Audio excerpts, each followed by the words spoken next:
Bismillahirrahmanirrahim. Assalamualaikum warahmatullahi wabarakatuh. Waalaikumsalam warahmatullahi wabarakatuh. Alhamdulillah bertemu kembali dengan Aisyah dari The Real Show Conversation to Scholars, Dr. Iksanuddin Nursi dan saya sendiri semua.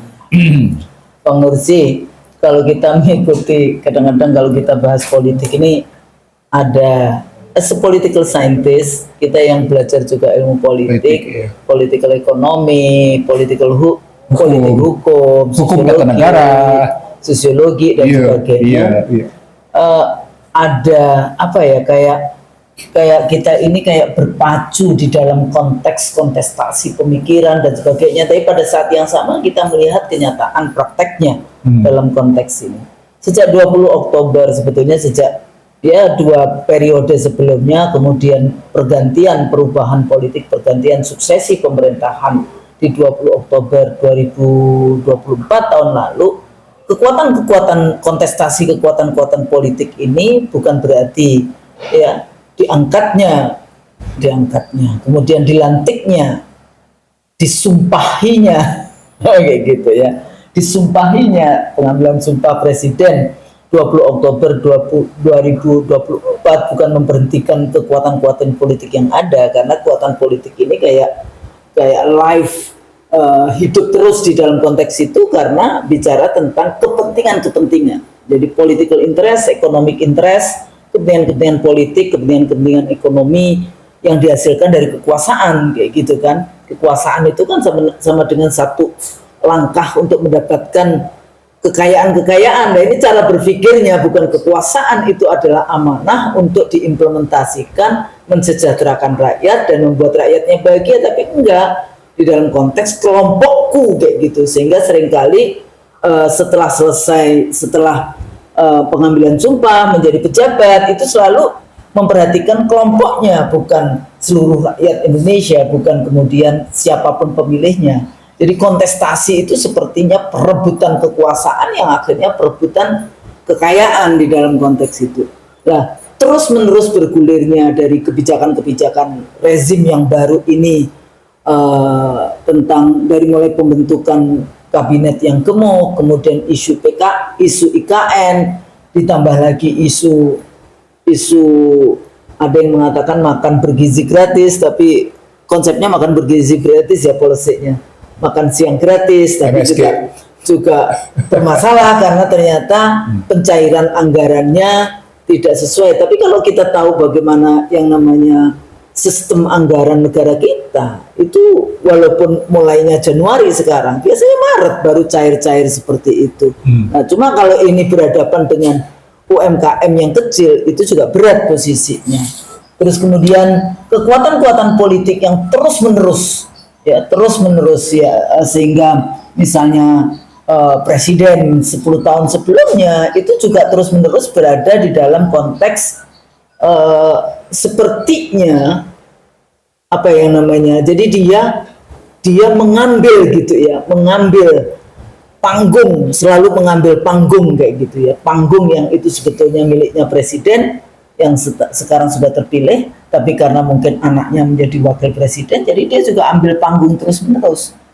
Walaupun juga tidak jelas, misalnya isu-isu tentang kawan-kawan kita yang bicara isu tentang ijazah, isu tentang ini, kadang-kadang kan selalu mengatakan, apa kan udah selesai nih ya para pendukung. Enggak, itu sebetulnya hak dari rakyat, karena dia 7 tahun menjadi wali kota, 2 tahun menjadi gubernur, 10 tahun menjadi presiden. Jadi ini rakyat mempertanyakan pejabat publik. Jadi rakyat lawan publik, lawan negara. Wajib dia sebetulnya menunjukkan itu secara langsung kepada masyarakat, sehingga tidak menjadi persoalan-persoalan yang dipertanyakan dan tiap hari sampai kita pusing kayak gitu ya, apa sebetulnya ini, kenapa langkah-langkah politik itu terjadi. Ini tapi itu sebetulnya cuma titik kayak di atas gitu ya,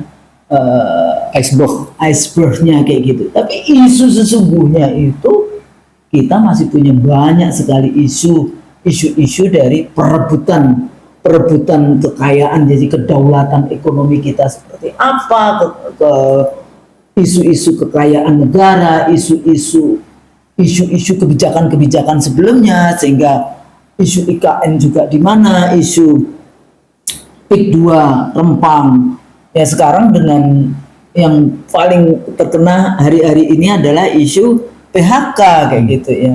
Sekarang karena wartawannya yang dapat PHK baru bicara. Selama ini rakyat dapat PHK nggak bicara kayak gitu ya. Jadi media dijadikan alat corong dari rezim yang berkuasa. Walaupun sudah katanya demokratis gitu, tapi kan tetap saja dulu zamannya saya masih sempat dulu ya ILC yang masih di TV One kayak gitu ya. Tahu-tahu dilarang ILC itu tayang kayak gitu. Itu juga ada yang namanya campur tangan. Nah, ini juga kalau kita lihat kekuatan-kekuatan politik dari regulasinya masih industri kapitalisme, nggak ada melanggar, ditambah lagi sekarang. Walaupun saya nggak terlalu ini dengan undang-undang TNI ya bang, saya yang concern itu undang-undang Polri, bukan TNI gitu ya, karena TNI sebetulnya ya perlu beberapa diperbaiki di dalam konteks itu, tapi sebetulnya nggak sampai seheboh yang kemarin. Kalau kita paham posisi tentara itu di mana di dalam konteks itu dan posisi tentara di Indonesia itu seperti apa. Tapi yang paling menakutkan itu sebetulnya posisi polisi, karena polisi itu punya dua kekuatan. Satu, KUHP, jadi dia punya kitab pasal-pasal yang dengan mudah dia bisa menjadi surveillance yang mengawasi warga negara. Yang kedua, dengan penjaranya dan sebagainya, ditahannya dan sebagainya. Yang kedua, dia punya senjata. Dan sekarang penguasaan sampai tingkat struktur birokrasi sampai tingkat desa, polsek. Nah ini sebetulnya yang justru itu bahaya dalam demokrasi. Nggak boleh itu kekuasaan itu diberikan kepada polisi itu kalau yang masih. Sementara kekuatan-kekuatan politik, apakah itu yang nasionalis sekuler, nasionalis religius, nasionalis Islam, kemudian liberal, kemudian kiri dan sebagainya, ditambah nanti yang environment dan sebagainya, yang perempuan dan sebagainya, yang kayak gitu. Nah, kondisi hari ini, kita waktu itu sudah pernah ya bicara di video kita tentang kudeta ya, kudeta juga ya. Kudeta. Ya waktu itu kita sudah bahas gitu, kekuatan. Tapi saya juga mengatakan bahwa pemilunya 2024 aja juga kudeta, namanya an electoral kudeta, kudeta melalui pemilu. Sepertinya ya di dalam konteks itu meyakinkan bahwa seleksinya, yaitu anaknya presiden, itu menang atas nama yang kita sebut sebagai populisme. Gitu ya. Popular vote kayak gitu ya, atas nama pemilu yang one vote, one person, one value. Nah, melihat kondisi bagaimana para bapak tentara yang gitu ya, ada Pak Tri yang kemudian itu harus turun panggung, harus harus bicara kayak gitu, diperhatikan nggak oleh, kan ini biasanya kalau di tentara ini kan ada apa yang namanya hierarki yang jelas, hierarki yang rigid kan. Ya, Prabowo sendiri sebagai presiden juga tentara, sejauh mana mendengarkan apa yang disampaikan oleh Pak Tri dan kawan-kawan misalnya seperti itu. Nah, melihat kondisi hari ini, di mana posisi civil society, di mana posisi NGO, LSM, masih ada nggak sih kawan-kawan kita yang LSM aktivis?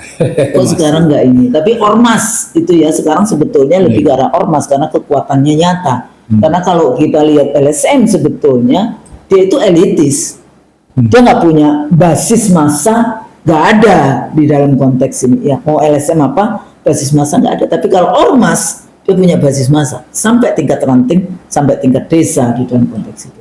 Nah basis massa ini menjadi sangat penting di dalam konteks itu.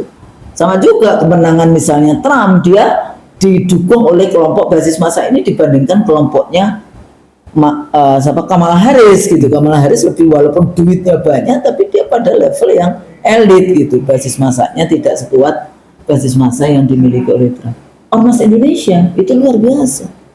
Dia tidak tergantung anggaran pada funding asing, tidak tergantung kepada yang namanya anggaran APBN. Nah, melihat kondisi yang seperti ini, kalau kita waktu itu bicara kudeta gitu, kudeta biasanya bisa militer, bisa ini. Sejauh mana kemudian kelompok-kelompok sipil ini bisa menjadi kontrol dari rezim, ataukah apa sesungguhnya yang harus kita lakukan, harus kita amati dan kita waspada di dalam konteks ini. Selain sebetulnya kalau kita bicara tata kelola negara, kita bicara tentang Undang-Undang Dasar 45 yang kemudian sudah diamandemen dengan regulasi seperti itu, kemudian undang-undang banyak dilakukan diketok malam hari, ya ngikut juga karena KPU-nya juga mengetok pemenang pemilunya juga di tengah malam yang kayak gini-gini, tingkah laku politiknya sendiri seperti itu. Nah, sementara kawan-kawan ini yang berjuang untuk keadilan terus ya, yang sering kali saya ingatkan bahwa berjuang untuk keadilan, perjuangan itu memang nggak mudah. Selalu ada kesulitan, itu namanya perjuangan. Ya enggak? Kalau kita mau masuk ke jannah kan ya ada pathnya gitu. Pathnya ya ujian-ujian ini. Nah, di mana posisi kita di dalam konteks kondisi negara kita hari ini, kondisi rakyat kita hari ini, kondisi dunia pendidikan. Ya kebetulan kita berdua adalah dosen juga begitu hari ini di dalam konteks itu. Dan what can I do, what can we do menjadi isu yang penting untuk kita urai di dalam konteks. Nah, gimana menurut sih? Yang pertama harus dilihat ini situasi ini semuanya produk dari Undang-Undang Dasar 2002, Undang-Undang Dasar palsu yang mengakibatkan konflik di elit mengalir ke bawah. Konflik politik, konflik perebutan kekuasaan, konflik perebutan sumber daya ekonomi, konflik perebutan pengaruh pemimpin informal, itu mengalir dari atas ke bawah. Itu semuanya didasarkan oleh sumbernya adalah karena kita mengkhianati, kita mengingkari Undang-Undang Dasar 1945. Kita membelakangi janji suci para pendiri Republik. Kenapa? Karena di satu sisi kita bicara tentang musyawarah mufakat gitu ya, tapi di sisi lain kita bicara demokrasi liberal. Kita bicara tentang kemanusiaan yang adil dan beradab, tapi kita bicara kriminalisasi. Kita bicara keadilan sosial, tapi ternyata kita bicara berani betul kita mengorbankan rakyat jelata. Gitu. Kita bicara persatuan Indonesia, tapi berani betul kita memecah belah masyarakat. Gitu. Kita bicara ketuhanan yang Maha Esa, tapi ternyata kita canangkan itu, tapi ternyata kita bicara tentang keuangan dan kekuasaan adalah segala-galanya. Jadi artinya kita betul-betul mengingkari itu. Itu karena Undang-Undang Dasar 2002 tidak konsisten dengan Pancasila, tidak konsisten dengan fondasi yang dibangun di kata pembukaan, tidak konsisten dengan visi dan misi yang tertuang dalam pembukaan suatu. Itu dulu kata kuncinya. Kata kunci kedua adalah kalau kita melihat begini. Selama itu tidak disadari, maka sesungguhnya Indonesia akan selalu terus-menerus masuk dalam satu kondisi sosial yang terus dipecah belah, dalam satu kondisi sosial yang tidak pernah bisa mendekati atau menegakkan janji sucinya, yang tidak pernah bisa menjalankan visi misinya, yang tidak pernah bisa menegakkan fondasinya. Dalam bahasa yang lain, kalau saya sejak awal, sejak saya di DPR hingga hari ini, betapa pentingnya kita inward looking gitu. Kalau kita bicara inward looking, maka kita bicara dulu fondasi kita secara benar. Kita harus bicara tentang visi misi kita secara benar gitu. Nah, saya melihat para pemimpin bangsa sejak Undang-Undang Dasar 2002 diberlakukan makin jauh meninggalkan model inward looking karena dianggap sebagai ketinggalan zaman. Sekarang ini seluruh ekonom, seluruh politisi, seluruh intelektual di Indonesia digampar oleh Trump karena Trump menunjukkan betul pentingnya inward looking. Gitu ya. Jadi cara pandangnya itu loh gitu. Cara pandangnya itu salah. Outward looking itu seakan-akan segala-galanya gitu. Karena kalau nggak kita akan jadi terpencil, kita akan ketinggalan zaman dan kita akan asing di dunia pergaulan internasional. Saya ingat betul itu. Kalau saya berdebat dengan ekonom-ekonom neoliberal, saya berdebat dengan politisi-politisi demokrasi liberal, mereka ketakutan untuk diasingkan dalam pergaulan internasional. Padahal kalau kita inward looking, tidak berarti kita diasingkan gitu. Itu yang kedua soal cara pandang. Jadi yang pertama kita meninggalkan sikap kita, yang kedua cara pandang, itu praktisnya. Yang ketiga, kita ternyata bukan hanya meninggalkan, mengingkari dan cara pandangnya aneh. Yang ketiga yang paling penting adalah ternyata kita berani melanggar moral dan etika yang muncul berkembang berdasarkan Undang-Undang Dasar 2002. Misalnya, kita acap kali menyebut sebagai autocracy legalism. Nah, kita itu pembahasan kita entah kapan tahu itu ya, autokrasi legalisme gitu posisinya. Satu model autokrasi yang dibenarkan secara hukum gitu. Dan itu melanggar betul etika publik dan melanggar betul yang namanya moral publik gitu. Apa itu? Masuknya Gibran ke dalam posisi sebagai calon wakil presiden di 2024 kemarin, dan kemudian dibenarkan dalam pemilu yang seperti akhirnya Usunul bilang sebagai bentuk kudeta melalui popular vote gitu. Itu Usunul bilang kayak gitu ya. Itu karena tadi terjadi pelanggaran etika publik, terjadi pelanggaran moral publik, maka kemudian Usul sampai pada kesimpulan, ya udah berarti Anda sudah melakukan kudeta moral, kudeta etika. Itu yang ini mendasar, ini meninggalkan bekas luka mendalam di masyarakat. Kenapa? Karena hukum dijadikan alat kekuasaan. Nah, ketika dilihat hukum sebagai alat kekuasaan, gitu ya, mau tidak mau dia mundur ke dalam model apa yang dibangun oleh pasal 6A ayat 2. Apa itu? Presiden sebagai pemegang kekuasaan segala-galanya berbasis pada kedaulatan yang dipegang oleh partai politik dan dipegang sepenuhnya oleh presiden. Dan presiden bisa melakukan politisasi, presiden bisa melakukan komersialisasi, presiden bisa melakukan yang namanya kriminalisasi. Nah, ini yang saya sebut sebagai PKK nih. Ceritanya begitu gitu ya.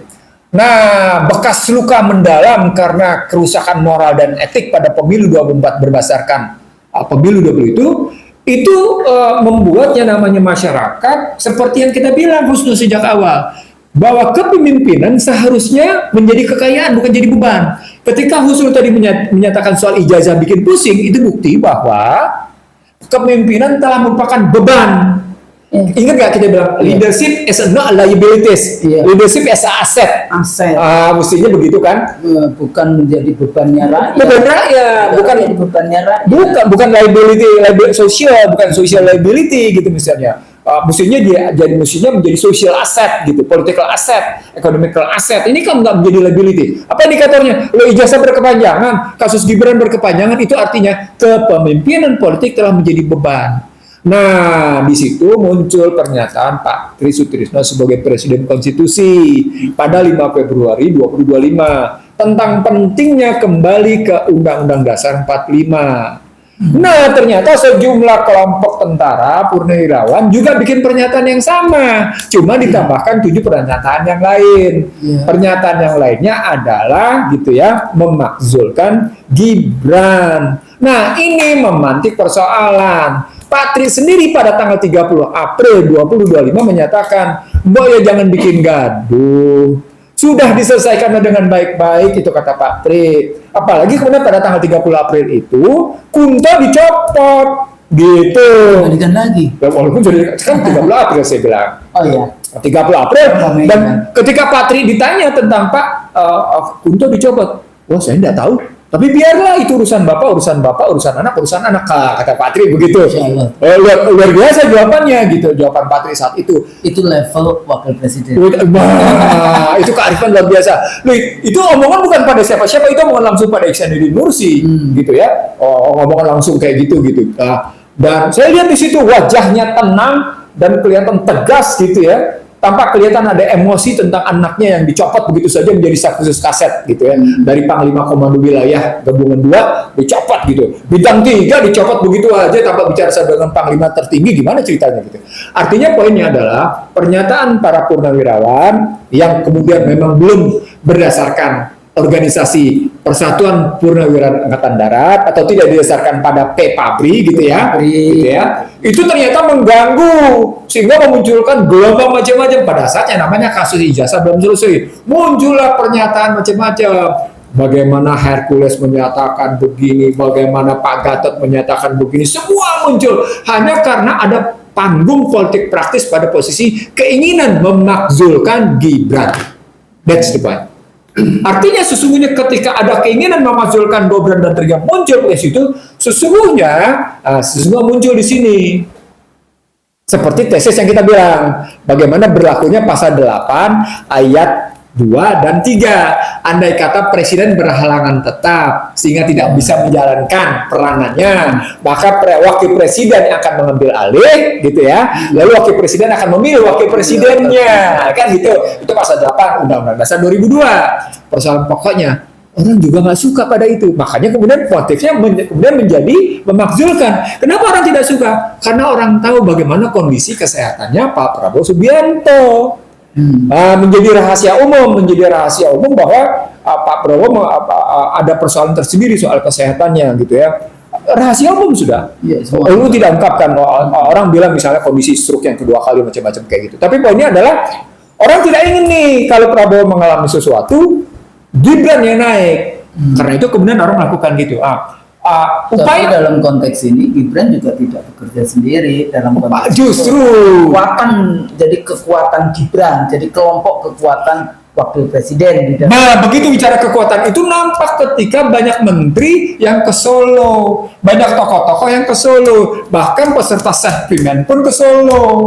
Artinya termasuk tokoh yang suka berantem itu namanya Hercules gitu ya.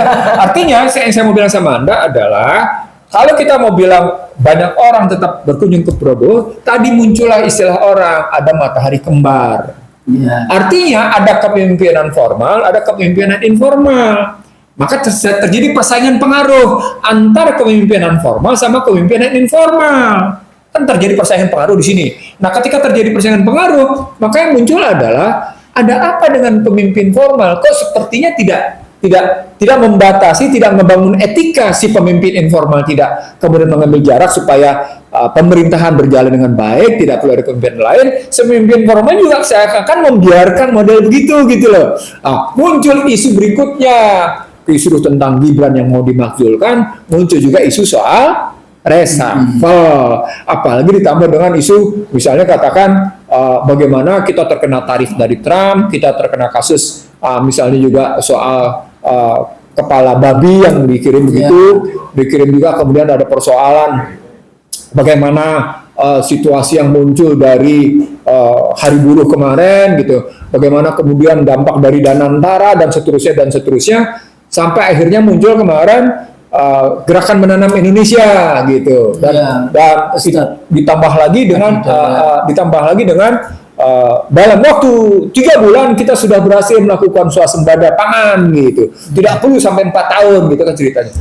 Ini kan isu yang sesungguhnya tambah itu dengan isu-isu yang menyertai dengan 1, meningkatnya kemiskinan, 2, meningkatnya Gini rasio gitu ya, meningkatnya kemiskinan, meningkatnya Gini rasio, meningkatnya PHK, yang ketiga, jatuhnya kelas menengah, turunnya, ini menarik di sini, turunnya Purchasing Management Index yang kelima, yang ketujuh, deindustrialisasi, itu terjadi yang keenam yang ketujuh yang harus dilihat juga di sini ngelihatnya, jatuhnya nilai tukar. Berapa sekarang? Wah, kemarin masih 16.700-an, padahal pernah tembus 17.000, tapi segera diintervensi. Poinnya adalah pernyataan jatuhnya kondisi perekonomian 7 item ini sudah saya nyatakan sejak yang namanya 2023, Husnul. Jadi dalam berbagai diskusi, ambruknya perekonomian dengan 7 indikator ini sudah saya sampaikan. Sampai dalam satu diskusi saya membuktikan pertumbuhan ekonomi Indonesia akan tersendat melambat gitu. Dan sekarang diponis lagi oleh Bank Dunia bahwa pertumbuhan ekonomi Indonesia cuma 4,7. Nah, situasi politik yang kayak gitu ditambah dengan perekonomian kayak gitu ya, berat kayak gitu, masyarakat menjadi pusing. Pusingnya karena siapa sesungguhnya yang mengatasi masalah. Gitu. Ditambah lagi dengan cerita bagaimana muncul bahwa pernyataan para jenderal dengan pernyataan Pak Tri itu bertujuan untuk melakukan sesuatu, memakzulkan Gibran gitu posisinya. Kalau saya bilang pada posisi pernyataan 8 pernyataan para jenderal itu Pak Tri cuma menyatakan di situ mengetahui. Kalau pada presidium konstitusi Pak Tri tidak menyatakan mengetahui, dia menandatangani langsung. Iya, penandatangan langsung. Penandatangan adalah Tri Sutrisno. Nggak ada ya. Ada, saya punya. Jadi Iya, kita punya sih. Kita punya dan nanti bisa kita tunjukkan. Tapi kalau pernyataan 8 pernyataan yang butir pertamanya kembali ke Undang-Undang 45, kemudian butir ketujuhnya soal kepolisian, ya, soal kepolisian di bawah Kementerian Dalam Negeri, butir ke-8-nya adalah memakzulkan yang namanya Gibran, itu Pak Tri statusnya mengetahui, dan jangan salah, pernyataan itu tanpa tanggal Februari. Sementara pernyataan pada Presiden pada pernyataan Presiden Konstitusi jelas tanggalnya 5 Februari 2025. Sebenarnya polisi. Apa artinya? Artinya Pak Tri ingin menyelesaikan masalah. Jadi dia tidak masuk ke dalam panggung politik praktis. Saya harus negasin dulu di sini. Pak Tri ingin menyelesaikan masalah bangsa ini sampai keluar kalimatnya, saya tidak ingin mati kalau kita belum kembali ke Undang-Undang 45. Kalimatnya begitu, saya tidak ingin mati sebelum kita kembali ke Undang-Undang 45. Karena disadari bahwa Undang-Undang Dasar 2002 ini adalah bagian dari pecah belah bangsa Indonesia. Ini yang maka kemudian ketika yang namanya Amin Rais ikut mendukung, baru kemudian para jenderal-jenderal itu bikin pernyataan. Karena kebetulan saya bersama Amin Rais gitu ya, dan kemudian saya ketemu Pak Tri juga. Poinnya adalah ketika desakan memakzulkan dalam konstruksi melihat kondisi bawah sebagai proses. Di sini proses kudeta sipil, maka pertanyaan besarnya menjadi, emang sipilnya punya kekuatan? Ya masyarakat kan. Nah, ketika kita balik ke masyarakat, sekarang kita lihat beban masyarakat di mana? Ada 7 tadi. Terjadi yang namanya kalau pakai kan tidak mungkin tanpa motif ketika Bank Dunia menyatakan kemiskinan di Indonesia di atas 60%. Dengan indikator kemiskinannya $6,9. Padahal kita cuma 1, ya. Tadinya 1,9, dinaikin 2,9, sekarang tiba-tiba dinaikkan 6,9. Hanya karena kebutuhan purchasing power parity Indonesia memang meningkat. Satu ya. Yang paling menarik lagi adalah PDB, depresio. Ini naik menjadi 40,1 gitu. Ditambah lagi dengan yang lain-lain tadi, ya, indikator yang tadi. Maka jika negara tidak punya kemampuan fiskal mengatasi itu, gitu ya, ujung-ujungnya masyarakat mengatasi sendiri. Dan andai kata masyarakat sudah sampai pada posisi tidak mampu mengatasi sendiri seperti yang kita lihat sekarang, bahwa bagaimana kesulitan masyarakat memperoleh uang untuk hidup gitu ya, yang terjadi memang kemarahan. Itu yang disebut dengan kalau tapi Bang, itu sekarang juga persoalan di satu sisi tadi ya, masyarakat, uang masyarakat. Pinjol itu kan juga banyak masyarakat. Nah, 1.200 triliun. Tambahannya bukan di situ, Husnul. Tambahannya bukan pinjol, tambahan besarnya adalah judol ke pinjol, double. Jadi 7 masalah tadi ditambah dengan judol dan pinjol. Itu indikasi bahwa masyarakat sebenarnya hopeless. Udah nggak tahu lagi kemana dia. Itu ceritanya. Jadi kalau memang judol yang 1000 lebih triliun itu jadi poinnya adalah kalau mau diambil begitu gitu ya, 7 masalah ditambah dengan judul dan pinjol, negara mestinya hadir. Negara harus meninggalkan neoliberal. Jangan ikut-ikutan pernyataannya Hatip Basri dan Sri Mulyani. Ya itu kan memang simbol liberal dan neoliberal, bukan Pancasila. Enggak, karena mereka terbuka ngomongnya sama saya. Saya berani ngomong Sri Mulyani karena dulu sangat sering kita bicara dulu. Jadi terbuka dia ngomongnya, itu jangan pernah bicara moral dalam ekonomi. Itu Hatip Basri tegas ngomongnya. Tegas ngomongnya, jangan pernah bicara moral dalam ekonomi. In the long term, we are dead. Keynesian, itu dikutip habis-habisan. Padahal itu kemudian menjadi neoliberal gitu lah. Begitu juga Sri Mulyani, begitu juga yang namanya dulu Miranda Gultom. Lalu kemudian diikuti masuk. Artinya poinnya adalah ketika kita melihat 7 masalah ditambah dengan posisi judul dan pinjol, maka negara harus hadir. Nah, hadirlah negara menghapus bukukan kredit kredit usaha rakyat, menghapuskan kredit PNM. Lalu kemudian gagas sekarang yang muncul, apa gagas sekarangnya? Bikin koperasi merah putih. Nah, tapi juga ini top down. Ini bukan soal top down, maksudnya. Koperasi itu sekali lagi derivasi dari gitu ya, derive kalau pakai istilah Husnul, derivasi dari kapasitas modal sosial dengan modal politik dan modal finansial. Jadi kalau Anda bicara hanya modal politik dan modal finansial tanpa bicara modal sosial, selesai masalah nggak? Nggak selesai. Berantakan. Itu kayak misalnya kalau kita ngomongin kartu, ya mana? Nggak bayar. Ternyata rakyat juga harus bayar kok. BPJS itu kan rakyat bayar. Let's say gini Husnul, Anda dikasih namanya PPDB untuk mahasiswa, program dana beasiswa itu ya, program pembayaran dana beasiswa. Lalu kemudian ada kartu Indonesia Sehat, ada kartu ini, itu kan tangan masyarakat disuruh di bawah. Iya, menjadi ini. Tangan masyarakat sudah di bawah. Bangsa ini tidak diajar berdasarkan perjanjian sucinya. Bangsa ini tidak diajarkan untuk menjadikan masyarakatnya tangannya di bawah. Itu sudah melihatnya. Jadi maksudnya kalau cuma sekedar sebentar. Saya ingin mengatakan begini, Undang-Undang Dasar 45 menempatkan masyarakat tangannya di bawah itu hanya pasal 34. Artinya pasal 34 itu hidup sebagai bentuk buffer polisi penyangga. Andai kata pasal 23, pasal 27, pasal 32, pasal 33, pasal 3 baru muncul pasal 34. Itu pun dikembalikan dulu dengan kata pembukaan, gitu loh metode berpikirnya. Itu yang saya sebut sebagai mensejahterakan dan mencerdaskan. Itu jadi baliknya. Ini soal format berpikir, ini soal keberpihakan. Kalau pakai bahasa kerennya, ini tentang paradigma kebijakan.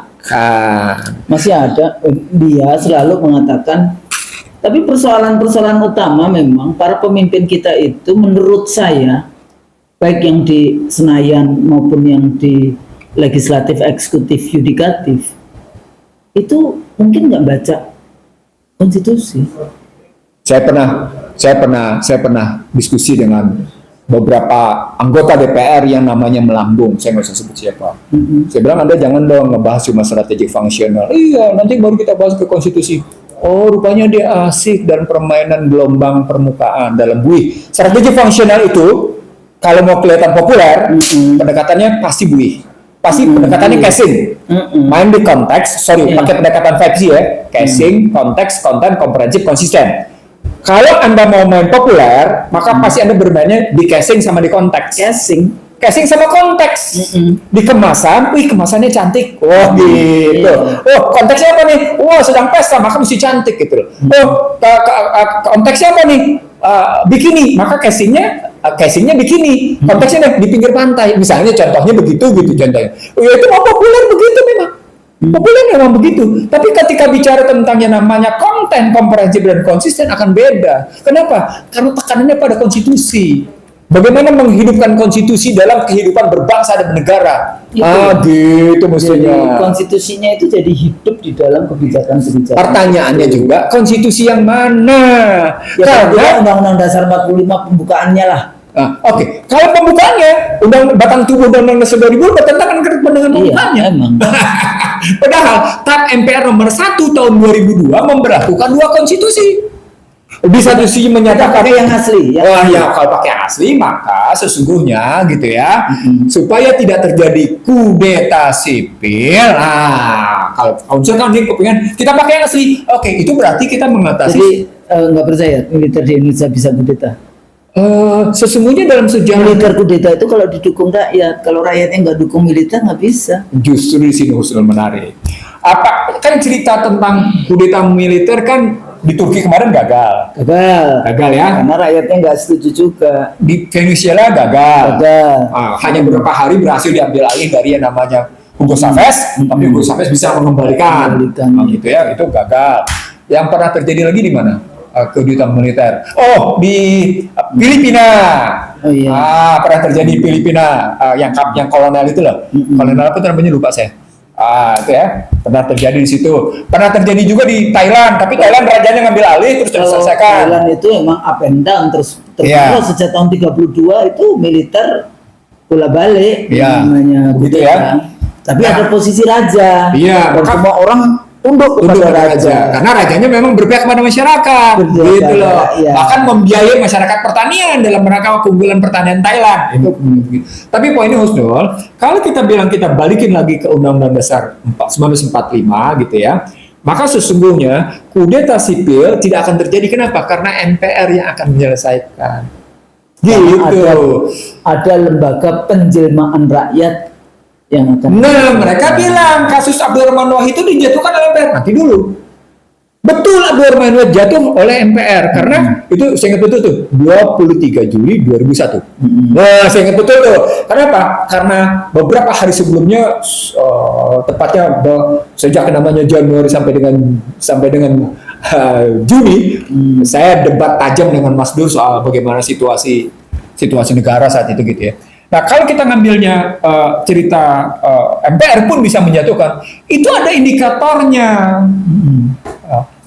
Dan dampaknya adalah jatuhnya Abdurrahman Wahid itu tidak mengakibatkan namanya masyarakat pecah belah.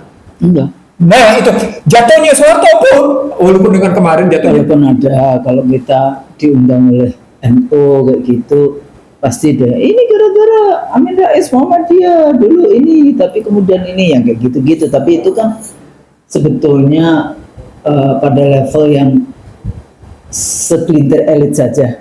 Kalau masyarakatnya kan ya enggak. NU Muhammadiyah kayak gitu loh, karena simbolnya Amin Raisnya Muhammadiyah. Saya teringat di peristiwa bulan Mei ketika saya dialog sama Mas Dur sebelum dijatuhkan. Bagaimana saya meminta Mas Dur menjadi guru bangsa dan kemudian kita berbagi soal. Lupakan itu. Saya ingin mengatakan bahwa sesungguhnya andai kata kita kembali ke Undang-Undang 45 secara baik gitu ya, maka kita bisa, istilah saya, kita bisa melokalisasi konflik. Artinya konflik tidak mengalir sampai bawah. Apa artinya? Masyarakat tetap menjalankan fungsi dan peranannya dalam menghidupi harkat martabatnya. Sementara konflik ini ibarat konflik orang tua. Dia bukan ribut suami istri tapi di dalam kamar, sehingga anak-anaknya tidak boleh ikut konflik. Gitu loh maunya. Ya, tapi, cerita berpikir itu begitu gitu loh. Ada obstacle, ada tantangan. Betul. Ya, jadi kalau kita lihat challenge-nya itu adalah kekuatan-kekuatan politik yang sudah menikmati hasil dari liberalisme, yang dia sekarang berada di jabatan-jabatan politik, di bisnis-bisnis yang mendasarkan diri karena kong kali kong antara rezim pemerintah dengan pebisnis atau bandar atau oligarki ekonomi dan oligarki politik. Tentu saja mereka tetap akan mempertahankan kekuatan itu walaupun dia harus menghadirkan yang namanya, yang kita seringkali sebut sebagai boneka-boneka kekuasaan kayak gitu ya, boneka pejabat-pejabat boneka kan ada kan memang dalam konteks itu, dan itu juga real kekuatan itu dan dia menggunakan segala cara untuk itu. Premanisme terjadi di dalam konteks itu. Sebenarnya ketika preman dipakai itu membuktikan bahwa sesungguhnya ada kekuatan yang mulai menurun. Itu kan Dia nggak yakin dengan itu kan artinya kekuatan, kan kita pakai teori sosiologi ya. Salah satu kekuatan fisik itu menjadi salah satu sumber kekuasaan. ya, Oke, ya sumber sumber kekuasaan salah satunya memang fisik. Fisik gitu ya. Makanya kayak tentara, polisi itu bisa gitu, preman. Tetapi ada kekuatan fisik yang legal, ada kekuatan fisik yang tidak ilegal. Tidak ilegal. Tidak ilegal. Tidak legal. Tidak ya, tidak elegan juga. Tidak legal, jadi ilegal. Ilegal gitu ya. Tapi juga tidak elegan. Tidak elegan. Karena kita negara hukum. Iya, masa ditaruh di depan. Apa poinnya? Ada krisis. Jadi penggunaan dalam situasi sekarang itu menunjukkan yang kita pernah bilang, Anda mengalami krisis modal sosial, Anda sedang mengalami krisis modal politik, Anda sedang mengalami krisis modal ekonomi. Tiga nih yang kita hadapi nih Husnu sekarang ini. Nah, sebenarnya ini bisa diselesaikan dengan cepat dan tepat. Andai kata, di sini menarik. Andai kata Kelembagaan bangsa memiliki sense of crisis, bukan sekedar sense of crisis, Husnul. sudah paham dengan bahwa memang negara kita sedang gelap. Saya nggak sekedar itu, Husnul. Anda harusnya tidak menggeser persoalan-persoalan kelembagaan bangsa menjadi persoalan pribadi.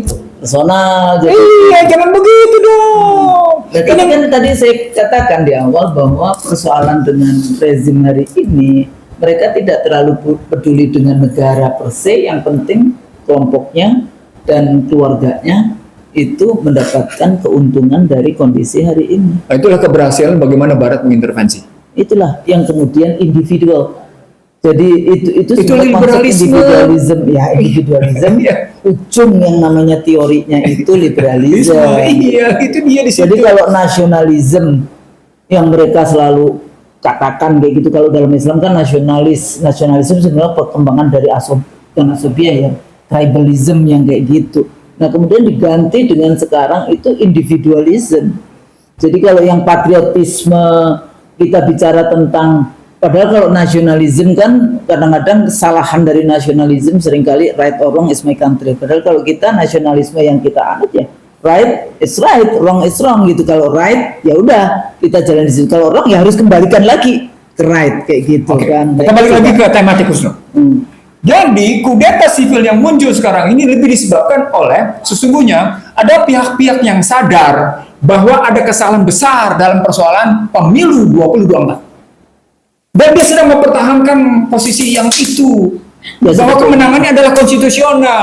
Padahal kemenangan konstitusionalnya tidak memenuhi prinsip-prinsip moral dan etik.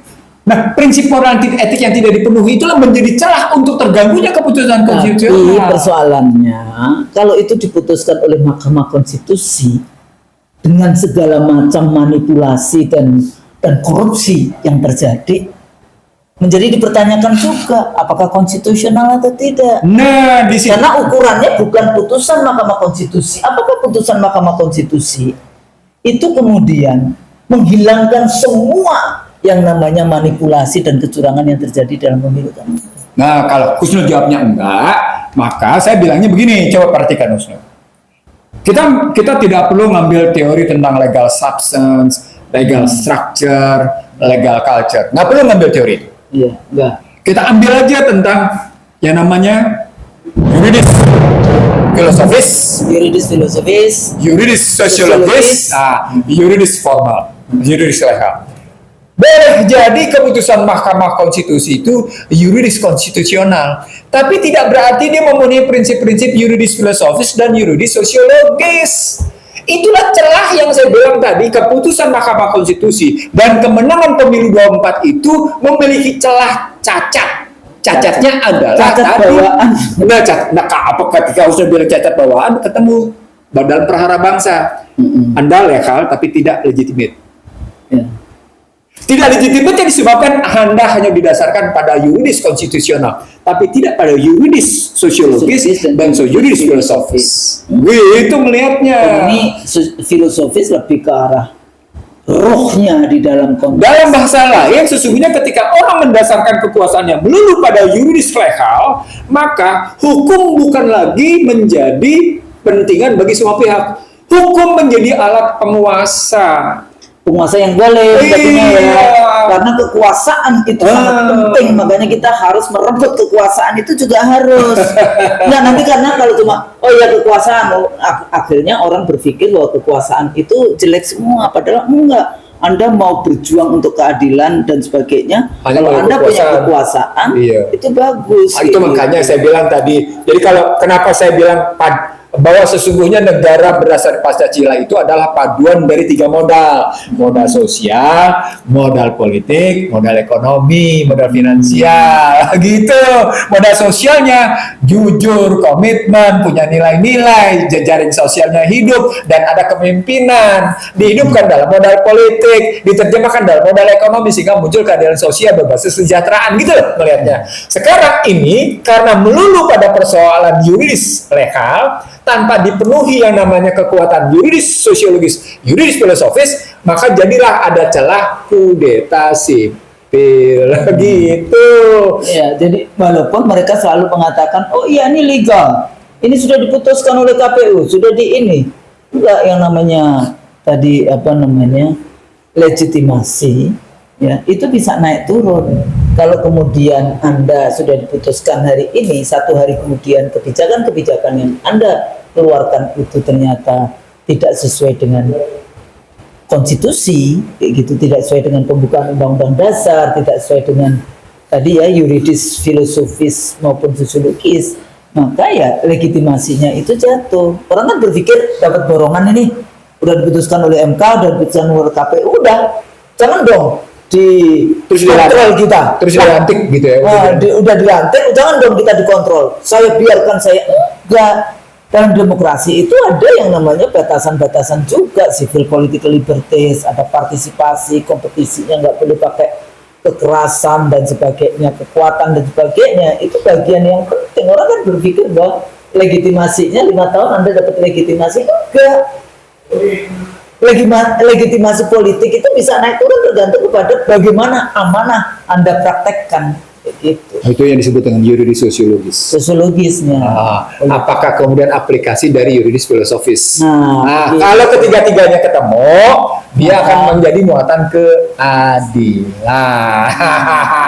Disitulah wujud bagaimana negara hadir dalam kondisi sosial, bagaimana hadir dalam kondisi politik, bagaimana hadir dalam kondisi ekonomi.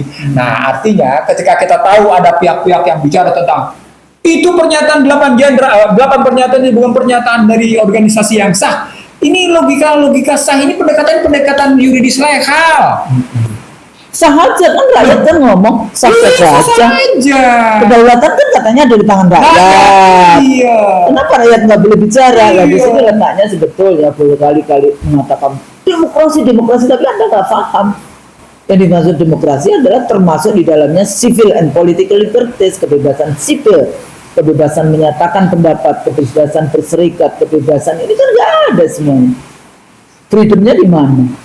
Ya, saya ingin mengatakan begini, orang Indonesia suka dengan pendekatan yuridis legal, yuridis formal, tapi dia tidak mau dengan pendekatan yuridis filosofis dan yuridis sosiologis. Apa poinnya? Mau memegang kekuasaan tapi tidak mau tanggung jawab. Padahal hati-hati loh, kalau punya kekuasaan nanti itu memperpanjang yang namanya hisab kita. Mau bilang misalnya jangan sampai kayak gitu. Jadi kekuasaan itu harus, kalau kita merebut kekuasaan untuk kemudian kepada rakyat, amanah tabligh sidik.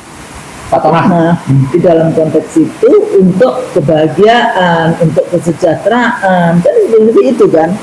Kita bapak-bapak, ibu-ibu, adik-adik kita, anak muda, dalam konteks para pemirsa IC Berisi, di mana posisi kita?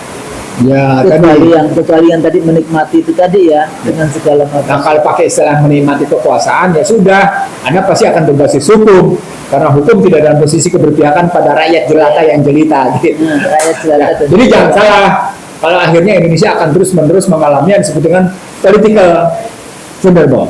Dan itu bisa chaos anytime. Iya, amok massa. Dan pada saat yang sama juga kita tidak tahu apakah kita bisa, eksistensi kita bisa bertahan di dalam konteks itu yang selalu mengatakan bonus demografi sampai kemudian yang generasi emas 2045, ternyata generasi cemas yang kayak gitu.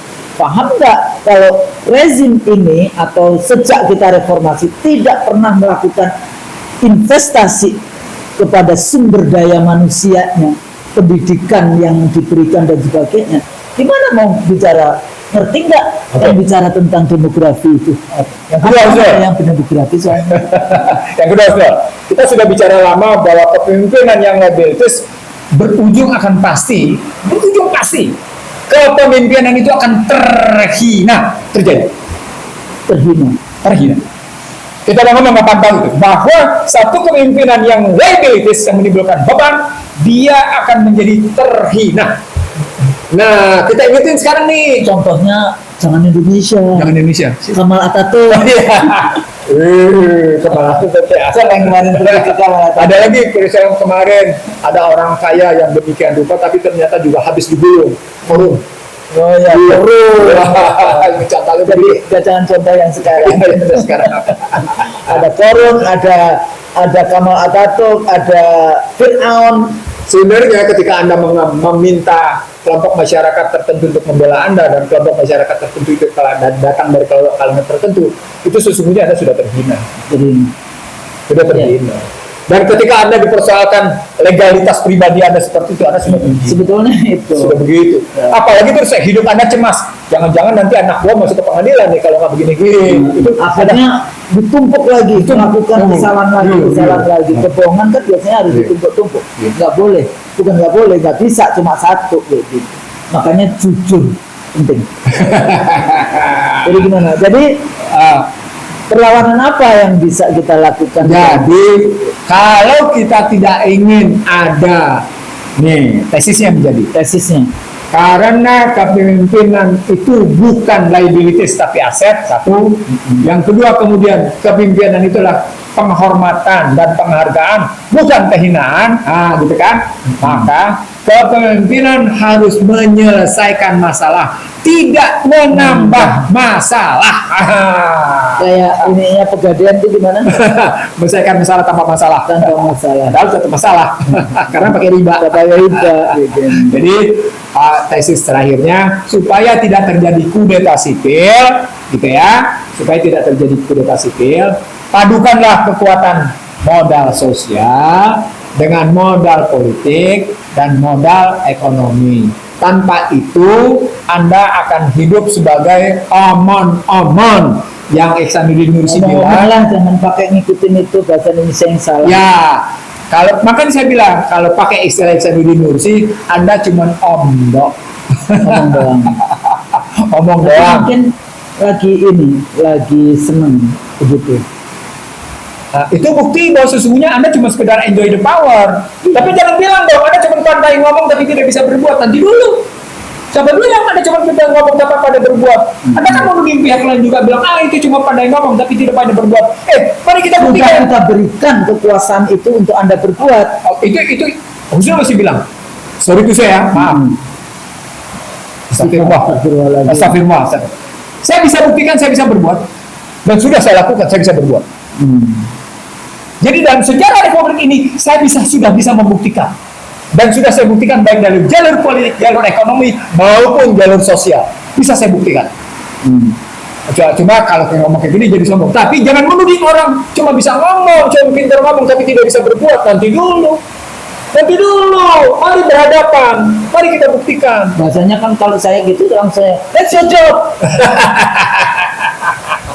Itu gaya American dong. American itu American style. Let's your job, kayak gitu lah ya. Jadi gitu. Oke, Jadi so what? Ya tadi untuk tidak terjadinya kudeta sipil, pertama tadi karena kita sudah bangun tesis, utuhkan kembali modal sosial, modal politik, dan modal ekonomi. Itu yang pertama. Yang kedua, gitu ya, jangan merespon masyarakat dengan memvonis masyarakat. Nggak bagus. Bukan pemimpin yang menjadi aset ketika dia ikut-ikut memvonis masyarakat. Jangan pernah memvonis pemilik kedaulatan rakyat. Ulang. Hei pemimpin, jangan pernah memvonis buruk pada pemilik kedaulatan rakyat. Iya. Karena begitu Anda memvonis pemilik kedaulatan, Anda sedang memvonis negatif atas amanah yang Anda terima. Dan itu Anda sedang memvonis diri Anda sendiri. Itu mesti dia sadari itu semua. Nah, itu yang kedua. Yang ketiga, gitu ya. Kalau ada orang ingin kembali ke UNES 45, maka jangan sepotong. Jangan bilang, oh iya kita ingin kembali ke 45, tapi pilpresnya tetap langsung, gitu loh. APBN aja. Tapi cuma GBHN aja. Nggak bisa begitu. Mari kita konsisten dengan Undang-Undang 45, gitu ya. Jadi pesan kita adalah, yuk kita kembalikan bangsa ini pada jalurnya. Kita kembalikan bangsa ini pada fondasinya. Kita kembalikan bangsa ini pada cara pandangnya. Kita kembalikan bangsa ini pada semangatnya. Karena sesungguhnya semangat bangsa inilah yang menyelamatkan bangsa ini sendiri. Bukan pihak lain. Jangan ikut-ikutan bangsa lain yang sudah kita buktikan bahwa selama 1 abad mereka gagal mengangkat harkat martabat bangsanya sendiri. Nah, itu yang kita mesti tahu. Nah, terakhir, kalau kita sudah tahu resep-resepnya kayak gitu ya, ajak semua pihak untuk duduk bareng. Ya. Ajak semua Persatuan Indonesia. Iya, ajak semua pihak duduk bareng.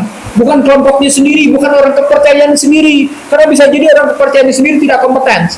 Jadi, kepemimpinan itu membutuhkan bukan cuma sekedar amanah. Kepemimpinan itu bukan cuma sekedar membutuhkan sidqah. Bukan sekedar membutuhkan ihsan dan fatonah. Kepemimpinan itu juga membutuhkan yang namanya skill, membutuhkan yang namanya knowledge, membutuhkan satu keimanan. Jadi dia diukur oleh kalau skill knowledge attitude betul-betul kayak gitu. Dan itu runtunan konsistensi dari kalbu, ucapan dan tindakan. Dan itu akan nampak. Ngapain juga lu punya jabatan bagus kalau ternyata ucapan lu jelek, kalau tindakan lu jelek, kalbu lu juga kelihatan jelek, kan gak bagus. Gitu. Iya, jadi ujungnya adalah pemimpin itu akan menjadi teladan yang baik ketika dia mengalirkan yang baik. Tapi pemimpin itu akan mengalirkan yang buruk ketika dia juga menunjukkan keteladanan yang buruk. Seperti kenyataan sekarang. Ulang, seperti kenyataan sekarang. Balik lagi ke tesis pertama, pemimpin tidak boleh menjadi beban masyarakat. Pemimpin adalah kekayaan masyarakat. Ketika dia menjadi beban masyarakat, percayalah, dia akan berujung pada keterhinaan. Begitu, Osman? Oke. Jadi pemirsa IC Gerisu, negara kita itu katanya disebut sebagai negara muslim terbesar di dunia, walaupun katanya Pakistan mau ambil alih nih. Nggak tahu jumlahnya. Dari segi jumlah. Tapi jumlahnya cukup. Kita dulu punya, bukan dulu ya sampai sekarang, Pancasila, ya, ketuhanan yang Maha Esa tadi, bukan keuangan yang Maha Kuasa. Yeah. Hari ini memang kondisi bangsa kita setelah 10 tahun atau selama reformasi ini kita luar biasa rusak di semua lini. Tapi hari ini mestinya ya bangsa ini bagaimana mengembalikan kepada dignity, dignified nation kayak gitu kan. Biasanya kan kita selalu bahas tentang dignified nation. The dignity of people. The dignity of people. Power-nya, power to do, bukan power over. Yeah. Ya, jadi bagaimana kekuasaan itu untuk melakukan sesuatu, berbuat. Jadi tidak semua kekuasaan, oh ya kekuasaan berbuat, kekuasaan power to do. Yeah. Itu juga tanda tangan Anda untuk menyelamatkan anak bangsa. Itu akan jadi saksi-saksi kita di saat Yaumul Hisab. Jadi jangan kemudian rakyatnya dikriminalisasi tadi ya. Yeah. Jadi mengontrol negara, kedaulatan katanya ada di tangan rakyat, ya. Tapi rakyatnya dikriminalisasi. Rakyatnya dikriminalisasi kalau mengontrol. Anda kan maunya yang yes man, yes sir, yang kayak gitu. Nah bagi rakyat, bagi para pejuang, ini pejuang kan juga mikir juga kan. Aduh sekarang berjuang nggak ada duit, nggak deh. Berjuang mikirnya duit, ya nggak? Padahal yang kasih rezeki siapa? Kan Tuhan kayak gitu. Yang berjuang itu selalu yang namanya path. Jadi jalan perjuangan itu jalan yang penuh dengan suffering. Tapi di setiap tetes darah, tetes jangan darah ya sekarang ya, mungkin kalau belum jadi KM 50 bukan tetes darah ini. Tetes keringat kita itu adalah kebahagiaan yang nanti menjadi yang kita sebut saksi-saksi kita pada saat kita bertemu dengan Sang Khalik. Saya pikir itu jangan, biasanya kalau di Quran kan disebut wala tahinu wala tahzanu kayak gitu. In kuntum awlana mu'minun. Antum a'launa. Karena kita ini sebetulnya derajatnya tinggi apabila Anda beriman. Jadi saya pikir itu mudah-mudahan ini menjadi semangat bagi kita semua untuk terus memperjuangkan keadilan, dan bagi pemilik kekuasaan kayak gitu, bagi yang hari ini berada di pusat-pusat kekuasaan, ingatlah bahwa kita hidup itu sementara, ya enggak? Nanti semuanya akan diingat. Ajaklah yang tadi persatuan Indonesia. Saya pikir itu mudah-mudahan berguna. Kalau salah dari kami berdua, kalau yang benar hanya dari Allah. Assalamualaikum warahmatullahi wabarakatuh. Waalaikumsalam warahmatullahi wabarakatuh.